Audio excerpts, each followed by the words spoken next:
Welcome back, everybody. We are back in Second Chronicles, the season finale, if you will, the last chapter of Second Chronicles, chapter 36. Now, two things before I get started. One is I'm excited to finish Second Chronicles. However, my tone and my demeanor might seem like I'm a little bit drained, and that's primarily because I played basketball this morning and I am very tired. And you know you're getting old when you start fighting the people on the sidelines to say, hey, it's my turn to sit out this game. And they're like, no, it's my turn. But anyhow, that's neither here nor there. I just wanted to let you know that's why I'm kind of like, I might fall asleep halfway through. I don't know. But either way, I did read chapter 36 of Second Chronicles. It is the finale of the book, and I'm excited to get into it. It's basically the last chapter of Judah's national history before the Babylonian exile, and it's the dramatic finale that nobody wanted but everybody saw coming. So without further ado, let's jump in. Now, Judah's king Josiah, remember he was the good one. He has died, he has passed along, and the people pick his son Jehoahaz to succeed him. And this goes about as well as giving the car keys to a toddler. Not good. He reigns about 3 months. The king of Egypt says, "Aw, that's cute." And then he just removes him out of office. Then Egypt installs his brother, and in verse 4 it says, the king of Egypt then installed Eliakim, the brother of Jehoahaz, as the next king of Judah and Jerusalem, and he changed Eliakim's name to Jehoiakim, because that's a lot less confusing to say. Then Necho took Jehoahaz to Egypt as prisoner. So Jehoahaz gets hauled off to Egypt like it's an Amazon return, and Jehoahaz's reign is so short it could have been printed on a fortune cookie. Basically, Judah is starting to feel like a revolving door with royal robes. So the fellow that Egypt picks, Jehoiakim, he reigns a little bit longer. He reigns about 11 years, but manages to be just as disappointing as some of the other kings that had reigned previous to him. The Bible says that he also did what was evil in the sight of the Lord.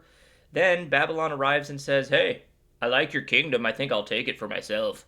King Nebuchadnezzar carts off temple treasures like he's on a shopping spree. Jehoiakim is that kid in school who ignores every warning until the principal personally escorts him out of the building. And that's what happened when Nebuchadnezzar comes in and takes things over. Then, apparently, Judah loves short-term kings because Jehoiakim's son, his name is Jehoiachin, he reigns 3 months and 10 days. And his little snippet in this chapter is verses 9 through 10. 2 whole verses dedicated to him. That's how long his reign was. But unfortunately, within those 2 verses, it says that he also did what was evil in the Lord's sight. Babylon returns like a customer using a loyalty card and says, hey, I'll take the king, the treasures, some officials. Thank you so much. I'm out of here. So Jehoiachin, he is exiled to Babylon. Jehoiachin's reign is the spiritual equivalent of opening the fridge, seeing no food, closing it again. Nothing happened except disappointment. So King Nebuchadnezzar installs another king. It's the uncle of Jehoiachin. His name is Zedekiah, and he reigns 11 years. And his reign marks the official end of Judah's monarchy. And spoiler alert, it ends with fire. A lot of fire.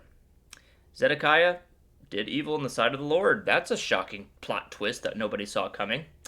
He rebelled against Babylon. He ignored prophets. He hardened his heart, and he refused to listen to Jeremiah, who's basically the guy yelling, guys, you're heading for a cliff. Don't keep going. Zedekiah doesn't listen. Seriously, though, Zedekiah is like that guy who's like, I took the batteries out of my carbon monoxide detector because all that beeping was making me lightheaded, nauseous, and woozy. Verse 17 says, so the Lord brought the king of Babylon against them. The Babylonians killed Judah's young men, even chasing them into the temple. They had no pity on the people, killing both young men and young women, and the old and the infirm. God handed all of them over to Nebuchadnezzar. God finally says, enough, enough. Babylon invades, they burn the temple, they tear down the walls, they destroy the palaces, they carry off all the soldiers. There is no remedy. This is the biblical version of a total system crash. Judah ignored every pop-up warning, every update reminder, every antivirus prompt, and eventually, the kingdom just bricked itself. It's done. But, as we saw at the end of 2 Kings, this chapter ends with a hopeful, unexpected plot twist. Persia conquers Babylon, and King Cyrus says in verse 23, the Lord, the God of heaven, has given me all the kingdoms of the earth. He has appointed me to build him a temple at Jerusalem, which is in Judah. Any of you are his people, who are his people, may go there for this task, and may the Lord your God be with you. And just like that, hope reappears on the horizon like a surprise after-credits scene. Cyrus is the hero who joins the show in the last 30 seconds and somehow manages to save the next season. And that concludes the book of 2nd Chronicles. Yay!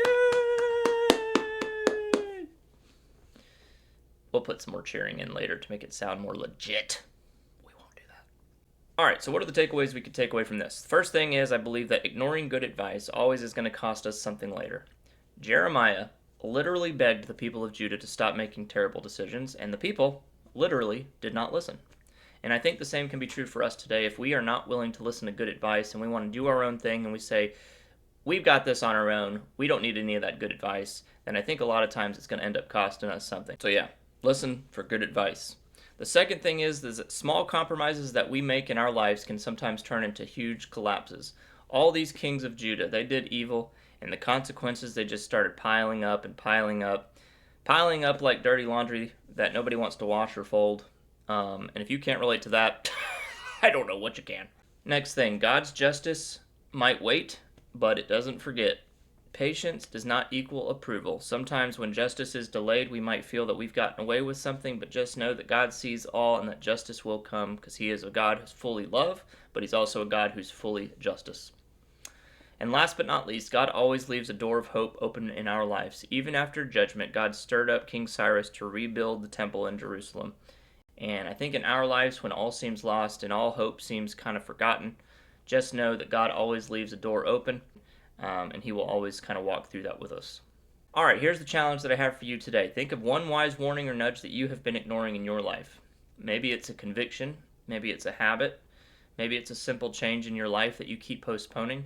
Just pick one small thing today and respond to that nudge. Don't wait for that metaphorical Babylonian exile moment, because sometimes avoiding disaster begins with listening to the Jeremiahs in your life, even if he sounds annoying.